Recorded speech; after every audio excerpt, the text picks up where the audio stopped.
Welcome to another Tech Help video brought to you by AccessLearningZone.com. I'm your instructor, Richard Rost. Today we're going to work some magic. I'm going to show you how to check an uncheckable checkbox on a non-updatable form in Microsoft Access. Right, you got that dreaded form that's based on a query that's really complex, and all of a sudden you get the warning message that says, this record set is not updatable. Can't do it. Well, I'm going to show you how to get around that. Are you ready? Here we go. Today's question comes from Olivia in Bellevue, Washington, one of my Platinum members. Olivia says, I've got a continuous form that's based on a very complex query, and because of that, the form is not updatable. However, there's a checkbox on that form that I would really like to be able to check on or off. Right now, I have to open up the customer's record, find the order, check the box, go back to the form, requery it. It's a pain. If you could show me how to check that uncheckable box, I will love you forever. Well, that's fantastic. You don't have to love me forever. Just be a subscriber forever. No.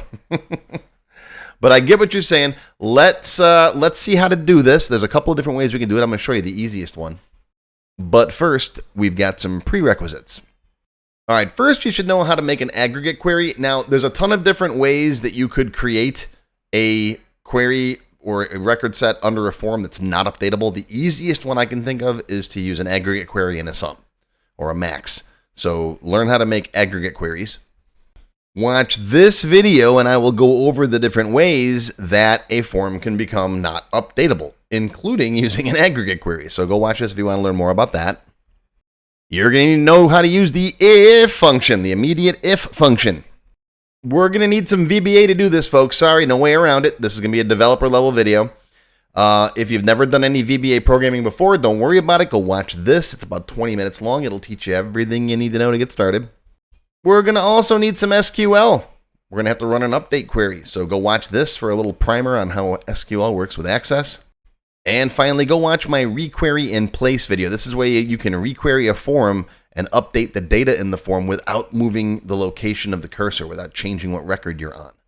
All right, these are all free videos. They're on my website. They're on my YouTube channel. You'll find links down below. You can click on to go watch them. Go watch those first, then come on back. Okay, here I am in my Tech Help free template. This is a free database you can download off my website if you want to. Let's make a query that's not updatable. The easiest way I can think to do that is with an aggregate query. Now, Olivia showed me some of her database, sent me some screenshots, and she's got a really complex query, and I get why she's doing what she's doing. But let's just make something simple here that we can all relate to. So let's create query design. Let's base this on the customers and orders. Let's just make a query showing each customer and the max of their order date. All right, so we got the customer ID. Let's go first name. We'll go order date. We'll turn on the aggregate totals here, and we'll make this be max. So it's basically going to show us the most recent order date. And let's say we want to check a value on the customer form on or off. All right, she's checking order information, but it doesn't matter. The specifics are moot. The technique will work for anything. Okay, the field could be out of any of these tables, or even not even in these tables. Or you can launch whatever event you want, do any kind of stuff. You put the Legos together however you want, folks. I'm just going to show you how to do it. So let's save this. This will be the customer max order date queue. Okay, now if I run this guy, notice there's no add me another record on the bottom. That means this is a non-updatable, right? So if I click, if I do this, right down here, this record set is not updatable. All right, so now let's make this into a form so we can use it on the form. So let's copy my continuous F, all right? Copy, paste, Control C, Control V. We'll call it the customer max order date F. Easy enough, right? Open you up, design view. We'll base this guy on that query. So go to data and we'll pick that query that we just made, this guy here. We can now add existing fields. I'll take all of these and drop them right in here. I'll delete the labels that came in. All right, I use the format painter, keep these guys around, and we'll just do this and click, click. Okay, and now we can delete these. Slide you over here, slide you over there, slide you into here, right? And here's the button we're going to check right there. Okay, just making it presentable, right? And then I'll delete that label. We'll make this one giant label across the top, and we'll do my little trick where I go ID, right? Space, space, space, first name, space, space, space, space, space, space, order date, and then this is the checkbox. Okay, right? Save it, close it. Everyone's with me so far, right? There it is. But I got the same problem. Can't check these guys, right? Nothing in here is updatable. And yes, I realize that if we were going to actually do this, we could base the form on the customer table and just use a dmax function in here, and then this would be still updatable and we could still check the boxes. I get that. No comments on that down below, please. I understand this is only an example. All right, this is just for class. I get there's other better ways to display this information, but if you got a super complex query that's got data in here that makes this unupdatable, you can use this technique to now be able to check the box. And are you ready for it? Okay. I get tons of comments from people that are like, you could do this. Yeah, I know I could do that, but I'm trying to show you something in class for the purposes of education. All right, how do we do it? Now, there's a whole bunch of events that we could use. We can't use the on-click event. In fact, the on-click event won't even fire. Watch, if I do this, come in here. If I go to events, if I go to the on-click event for this guy, and I put in here just even something like message box hi, right? If I come back out here and open it up again, it doesn't even fire. I get the record set's not updatable. On-click won't even run. Okay? So I'll just get rid of that. You could use, in fact, one of my first ideas was to use the on-got-focus event. You could take this out of the tab stop so that you can't accidentally tab to it. You could use the on-got-focus event, but then that opens up its own set of problems. And if you want to figure out what those problems are, try it. You'll see. I messed with it for like 20 minutes until I gave that up. So what I ended up using was our good buddy from yesterday, the transparent button. This was yesterday's video for the beginner, and I know probably a bunch of you don't bother watching the beginner videos because you probably know how to put transparent buttons on forms. But if you don't, go watch this video and you'll learn how. I'm going to show you right now. I know some of you guys think you're too good for the beginner videos. I sneak some good stuff in those beginner videos from time to time. And some people think that I shouldn't waste my time making beginner videos. No, I like to cater to everybody. Not everyone wants to be a developer like Benjamin from yesterday's video, and I respect that. So I try to show as many things as I can without using VBA. All right, but anyways, what we're going to do is we're going to drop a transparent button over that checkbox. So go to buttons, drop it right there, cancel the wizard. Okay, I'm going to make this a little bit bigger so we can see it. We're going to put you right over the top of that checkbox. Just like that, as big as you want, doesn't matter. Let's call it my is active button because we're changing the is active field, right? So is active button, whatever you want to call it. And we're going to make it transparent. So go to format, find transparent right down there and turn it to yes. You can change the caption if you want to, whatever. All right, so there's a button now over that checkbox region. Okay, save it, close it, click it. Oh, wrong one. It's down here. Click this. All right, now if I click, okay, you can see that's moving from record to record, but I'm not getting that error message anymore, right? The ding, because I'm actually clicking on the button that's over that.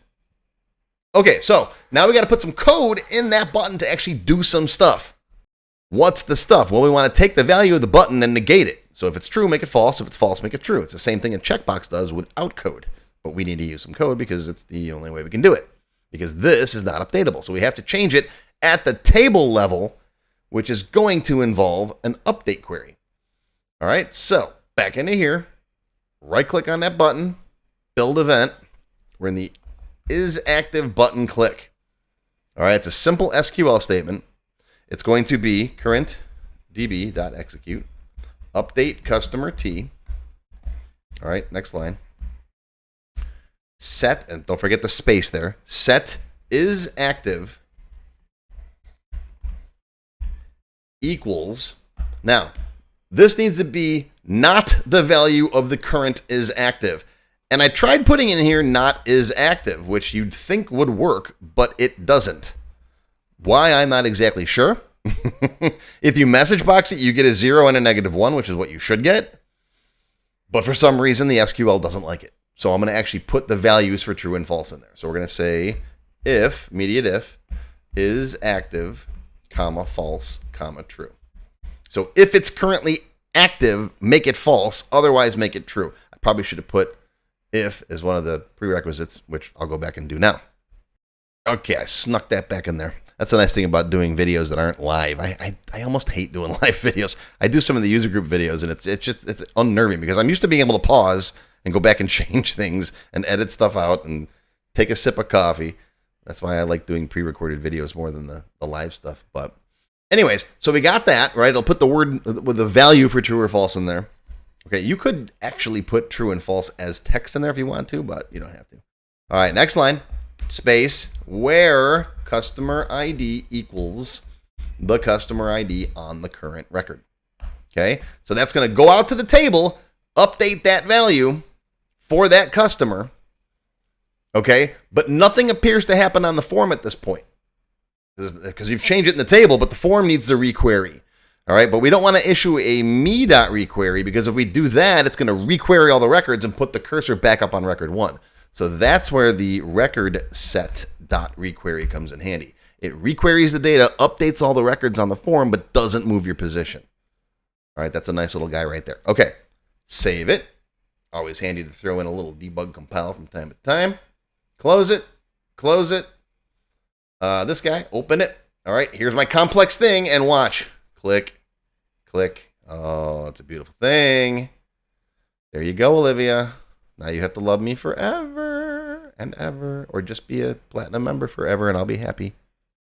Okay, see? And that's how you could take a value on a form that's not updatable and update it. Now, you can do the same thing if you want to change the order date, right? Put a transparent button over that. Click on it, ask the user for the date, and then update it that way.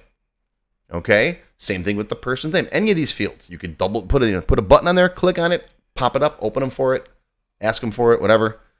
And there you go. That's that. Do you like learning this stuff? You like learning with me, Olivia? Come on. Come on. Become a developer student. Join up. I got 40-some levels. Each is well over an hour long. Well, some are an hour long. Some are like 3 hours long. But I got lots and lots and lots of code, lots and lots of videos, lots of cool stuff. If you want to learn Access, this is the way. This is the way. I'm mixing genres now because I'm a Trekkie. All right? But that's going to be your tech help video for today. I hope you learned something. Live long and prosper, my friends. I'll see you next time.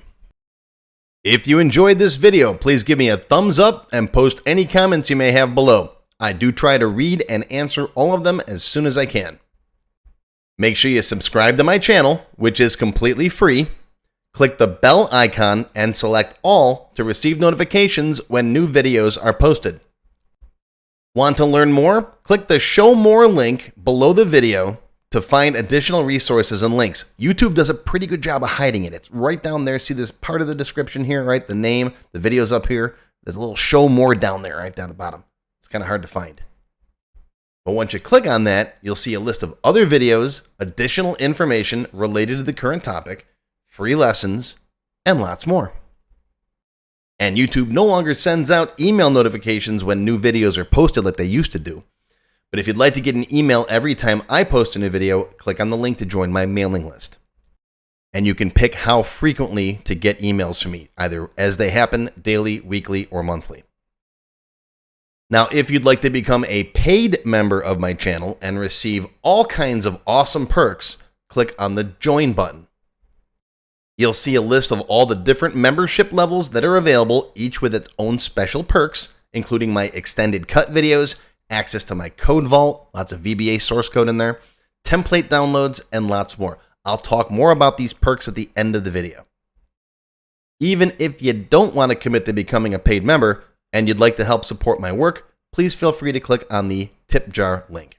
Your patronage is greatly appreciated and will help keep these free videos coming. I got some puppies to feed. But don't worry, no matter what, these free tech help videos are going to keep coming. As long as you keep watching them, I'll keep making more, and they'll always be free. Now, if you really want to learn Access and you haven't tried my free Access Level 1 course, check it out now. It covers all the basics of Microsoft Access, including building forms, queries, reports, and more. It's over 4 hours long. You can find it on my website or on my YouTube channel. I'll put a link down below you can click on.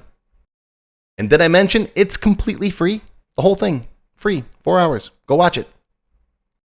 And okay, a lot of you have told me that you don't have time to sit through a 4-hour course. So I do now have a quicker Microsoft Access for Beginners video that covers all the basics faster in about 30 minutes. And no, I didn't just put the video on fast forward, but I'll put a link to this down below as well. Now, if you like level 1, level 2 is just $1. That's it, $1. And that's another whole 90-minute course. Level 2 is also free for paid members of any level, including supporters. So if you're a member, go watch level 2. It's free. Okay, want to get your question answered in a video just like this one? Visit my tech help page and send me your question there. Members get priority, of course. While I do try to read and respond to all of the comments posted below in the comments section, I only have time to go through them briefly a couple of times a month, and sometimes I get thousands of them. So send me your question here on the tech help page, and you'll have a better chance of getting it answered. And while you're on my website, be sure to stop by my Access forum. We've got lots of lively conversations about Microsoft Access and other topics. I have a fantastic group of moderators who help me answer questions. Shout out to Alex, Kevin, Scott, Adam, John, Dan, Juan, and everybody else who helps out on the site. I appreciate everything you do. I couldn't do it without you. Be sure to follow my blog, find me on Twitter, and of course on YouTube. Yeah, I'm on Facebook too, but I don't like Facebook. Don't get me started. Now, let's talk more about those member perks if you do decide to join as a paid member. There are different levels: silver, gold, platinum, and diamond. Silver members and up get access to all of my extended cut tech help videos, one free beginner class every month, and some other perks. Gold members get all the previous perks, plus access to download the sample databases that I build in my tech help videos, plus access to my code vault where I keep tons of different functions that I use, the code that I build in most of the videos. You'll also get higher priority if you do submit any tech help questions. Now, answers are never guaranteed, but you do go higher in the list for me to read them. And if I like your question, you got a good chance of it being answered. You'll also get one free expert level class each month after you've finished the beginner series. Platinum members get all the previous perks plus even higher priority for tech help questions. You get access to all of my full beginner level courses for every subject. And I cover lots of different subjects like Word, Excel, VBA, ASP, lots of different stuff, not just Access. These are the full-length courses found on my website. You get all the beginner ones. In addition, once you finish the expert classes, you get one free developer class per month. So lots of training. And finally, you can also become a Diamond sponsor. You'll have your name or your company name listed on a sponsors page that will be shown on each video as long as you're a sponsor. You'll get a shout out in the video and a link to your website or product in the text below the video and on my website. So that's it. Once again, my name is Richard Rost. Thank you for watching this video brought to you by accesslearningzone.com. I hope you enjoyed. I hope you learned something today. Live long and prosper, my friends. I'll see you again soon.